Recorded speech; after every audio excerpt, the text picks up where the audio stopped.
pour le salut de l'humanité tout entière, mais de son vivant, il n'envoie même pas un seul de ses apôtres aller appeler les gens d'autres nations à croire en lui. Lui-même n'envoie personne.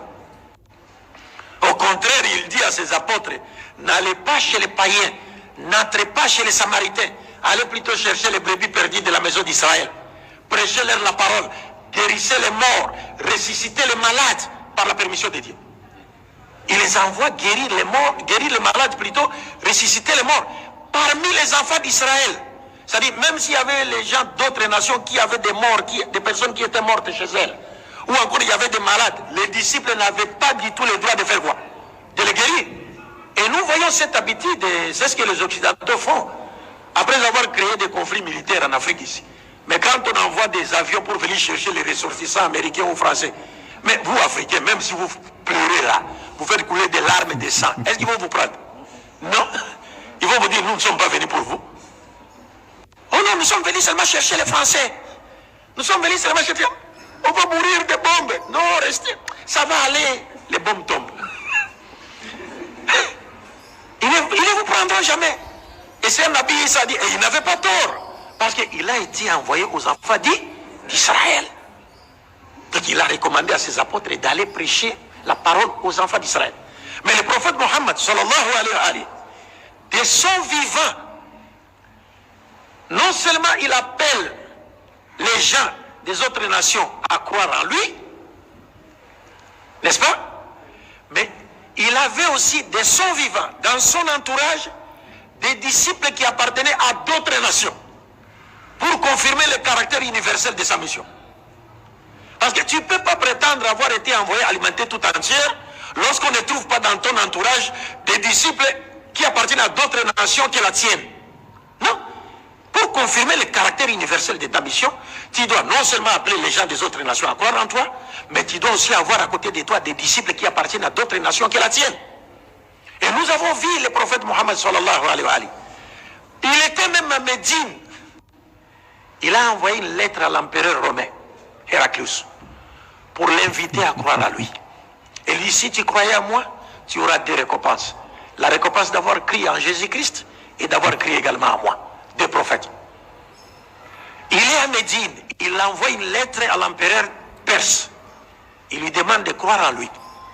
Il est à Médine, il envoie une lettre au roi d'Égypte. Il lui demande de croire en lui. Il est à Médine, il envoie une lettre aux chrétiens de Nadjiran, au Yémen. Il les invite à faire quoi? À croire en lui, parce qu'il a été envoyé à l'humanité tout entière. Et hormis cela, il a placé tous les êtres humains sur le même pied d'égalité, en basant les critères de noblesse sur la piété. Il a dit, l'arabe n'est pas supérieur à un autre être humain, bien que lui-même étant un arabe. Il dit, l'arabe n'est pas supérieur à un autre être humain n'est pas supérieur à un arabe, un blanc n'est pas supérieur à un noir n'est pas supérieur à un blanc, que par la piété, le meilleur d'entre vous, c'est celui qui craint Dieu le plus. Ça, de son vivant, aucun prophète avant lui n'a donné cet enseignement. Aucun. Et je mets au défi quiconque de me montrer un seul prophète qui, de son vivant, a placé tous les êtres humains sur le même pied d'égalité, en basant les critères de noblesse sur la piété. Aucun prophète ne l'a fait. Et ce ne sont pas les faux prophètes qui sont venus après Mohammed qui me contrediront. Personne. Aucun prophète ne l'a fait. Il avait des disciples noirs, des disciples européens, des disciples perses, de son vivant, pour confirmer le caractère universel de sa mission. Et non seulement ça, il nous a donné des enseignements qui nous permettent, n'est-ce pas, de bannir toute idée raciste ou tribale dans notre esprit. Nous nous retrouvons dans la prière, et il nous dit, entretouchez-vous les pieds, entretouchez-vous les épaules, de peur que Satan va faire quoi? Rentrer entre vous. Vous pensez que c'est Satan physique qui va venir s'interposer entre vous? Non, c'est cet esprit-là raciste. Si un noir est à côté d'un blanc dans la mosquée et qu'il veut s'entretoucher les pieds, le blanc retire son pied parce que celui-là c'est un noir. C'est fini, c'est Satan. C'est Satan. Et nous nous retrouvons dans la mosquée, nous prions, nous nous dirigeons vers une même direction, nous prions en une même langue, nous exécutons les mêmes mouvements devant un seul Dieu. pour montrer que nul d'entre nous n'a plus de valeur devant Dieu que celui qui fait quoi? Qui craint Dieu. Et nous ici, on prenait les squelettes des 4 races. On prend les squelettes d'un homme blanc, d'un homme noir, d'un homme rouge, d'un homme jaune ou bleu s'ils existent. Vous mettez les squelettes comme ça. Squelettes, après avoir enlevé la chair. Est-ce que vous allez reconnaître que celle-là c'est pour un homme blanc, celle-là c'est pour un homme noir? Non.